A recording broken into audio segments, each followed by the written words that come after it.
Karibu. Ndio hapa sasa. Ukishaambiwa kwa bwana nilia kwa mzee Machupa ndo hapa. Aha!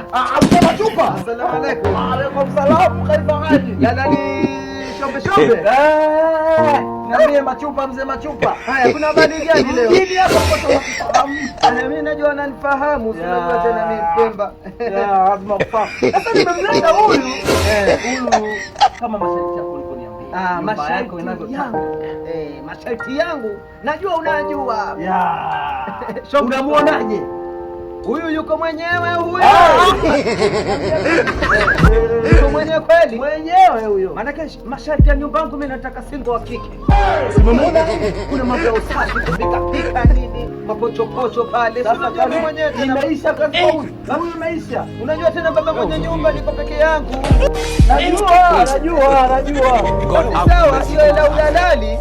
Ile udalali ambao tunakatanaga ile. Ile mimi nakuachia ile.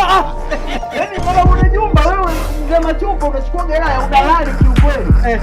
Sema leo nyumba yote. Alafu la pili sasa. Huyu anatoa ile hela ya kodi ya kuingilia leo.